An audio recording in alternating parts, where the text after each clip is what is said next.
အားလုံးပဲမင်္ဂလာပါရှင်။ AC Channel မြန်မာမှာပြန်လည်ကြိုဆိုပါရစေ။ဒီနေ့တင်ဆက်ပေးမယ့်အကြောင်းအရာကတော့ခြေထောက်ကြွက်တက်ခြင်းဆိုတဲ့ခေါင်းစဉ်လေးပဲဖြစ်ပါတယ်။ခြေထောက်ကြွက်တက်ခြင်းဆိုတာကရုပ်တရက်ကြွက်သားတွေထိန်းချုပ်လို့မရပဲကျုံသွားခြင်းဖြစ်ပါတယ်။ကြွက်တက်ခြင်းကခန္ဓာကိုယ်ရဲ့ဘယ်နေရာမှာဆိုဖြစ်ပွားနိုင်တော့လဲခန္ဓာကိုယ်အောက်ပိုင်းမှာသာအဖြစ်များပါတယ်။ခြေထောက်ကြွက်တက်ခြင်းရဲ့ပြင်းထန်မှုနဲ့ကြာခြင်းကကွဲပြားနိုင်ပြီးရုတ်တရက်ဖြစ်လာနိုင်တဲ့အတွက်ကြိုတင်မှန်းဆလို့မရတော့လဲကြိုတင်ကာကွယ်မှုတွေပြုလုပ်လို့ရတဲ့အကြောင်းတွေတော့ရှိပါတယ်အစိနှစ်ခုကြားမှာရှိတဲ့ကြွက်သားတွေကကြွက်တက်ခြင်းမှာအဖြစ်များဖို့ရှားပါတယ်ကြွက်တက်နိုင်တဲ့နေရာတွေကခြေချင်းဝတ်နဲ့ဒုစစ်ကြားမှာရှိတဲ့ခြေသလုံးကြွက်သားနေရာဒုစစ်နဲ့ပေါင်ကြားမှာရှိတဲ့တစ်ခေါက်ကျော်နေရာနဲ့လင်းမြောင်းကြွက်သားနေရာတွေပဲဖြစ်ပါတယ်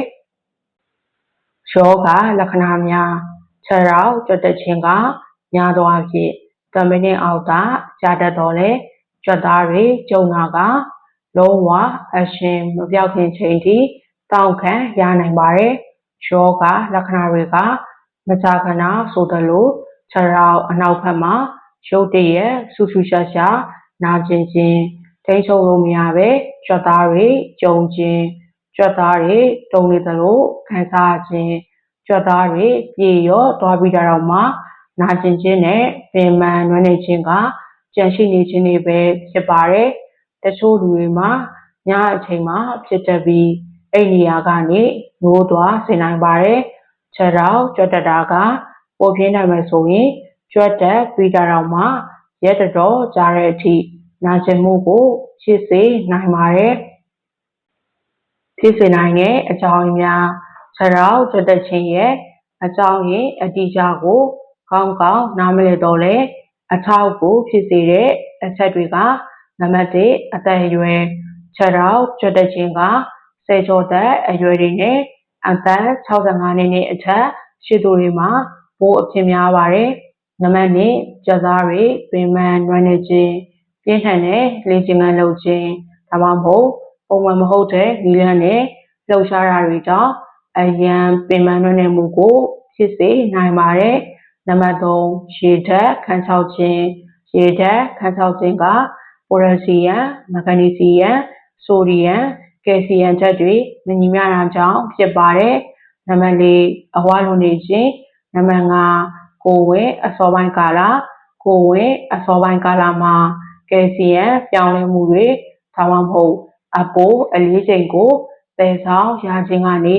ကြွက်သားတွေပင်ပန်းနွမ်းနေမှုနဲ့ဆက်နေနိုင်ပါတယ်နံပါတ်6ဆေးဘက်ဆိုင်ရာအခြေအနေများသာရိုက်ဒါမှမဟုတ်အောင်ကျော်မှာပြဿနာရှိသူတွေဟာခြေထောက်ကြွက်တက်ခြင်းကိုခံစားရနိုင်ပါတယ်နံပါတ်9ဆေးဝါးတွေတောက်သုံးခြင်းတချို့ဆေးဝါးတွေဖြစ်တဲ့စတက်တင်အုပ်စုနဲ့ပရနက်စလုံးလိုမျိုးကော်တီကိုစတီရိုက်တွေအပါအဝင်ဆေးဝါးတွေရဲ့ဘေးထွက်ဆိုးကျိုးတွေကခြေထောက်ကြွက်တက်ခြင်းကိုဖြစ်စေနိုင်ပါတယ်နံပါတ်10ကြောက်ကစေခြင်းနံပါတ်9တွေးကြောဆိုင်ရာယောဂတွေပဲဖြစ်ပါတယ်ကုသမှုပုံမှန်ဆိုရင်ခြေထောက်ကြွက်တက်တဲ့အခါမှာနာကျင်နေတဲ့ကြွက်သားကိုနှိပ်နေပြီးဆွဲဆန့်ပေးလိုက်တာကပြဿနာကိုဖြေရှင်းပေးနိုင်ပါတယ်အေးပြီးဆိုတဲ့အဝတ်နဲ့ကပ်ပေးခြင်းအရေးများများတောက်ခြင်းနဲ့ဆိုဒီယမ်နဲ့ပိုရက်ဆီယမ်လိုမျိုးသတ္တုဓာတ်တွေကိုပြန်ပြီးဖြည့်တင်းပေးတာကလည်းသက်သာရာရစေနိုင်ပါတယ်ကာကွယ်ခြင်းခြေထောက်ကြွက်တက်ခြင်းကိုအမြဲတမ်းမကာကွယ်နိုင်တော့လဲကြွက်တက်နိုင်ခြင်းကိုလျှော့ချဖို့သင်လှုပ်ဆောင်နိုင်တဲ့အရာတွေရှိပါတယ်နံပါတ်1ရေဓာတ်ပြေဝနေပါစေရေဓာတ်ခန်းခြောက်ခြင်းကသင်ကိုခြေထောက်ကြွက်တက်နိုင်ခြင်းအလားအလာကိုဖန်တီးပေးပြီးအားကြောင့်ဖြစ်တယ်ဆိုတာကိုတော့အကြောင်းရင်းအတိအကျမသိရပါဘူးဒီနေ့ကိုအနည်းဆုံးရေ3လီတာတောက်ပြီးပါလေ့ကျင့်ခန်းမလုပ်ခင်လေ့ကျင့်ခန်းလုပ်နေချိန်နဲ့လေ့ကျင့်ခန်းလုပ်ပြီးရင်အရင်များတောက်ပြီးပါနံပါတ်2အစားအသောက်တွေကိုသေချာရွေးချယ်စားတောက်ပြီးပါအီလက်ထရိုလိုက်ပါတဲ့တောက်စရာတွေကဒီအခြေအနေကို တည်ငြိမ်အောင်ကိုညီပေးနိုင်တော်လဲပိုရက်စီယမ်မက်ခနီစီယမ်ကျွဲဝတဲ့အစားအစာတွေဖြစ်တဲ့ငပြောသည့်ကစုံဦးပဲမျိုးမျိုးနဲ့ထောပတ်သီးတွေကိုစားပေးရကလည်းအထောက်အကူဖြစ်စေပါတယ်နံပါတ်3ဝန်ထမ်းနဲ့ကိုလင်းချောင်းကိုလုပ်ပေးပါ stretching နဲ့ကိုယ်လည်းလှုပ်ဆောင်မှုတွေကိုလှုပ်ဆောင်တာကကြွက်သားမြင်းတွေကိုပြေရောဆင်နိုင်ပါတယ် workout လုပ်နေတဲ့အချိန်မှာကြွက်တက်တာမျိုးမဖြစ်အောင် workout မလုပ်ခင်နဲ့ workout လုပ်ပြီးချိန်မှာ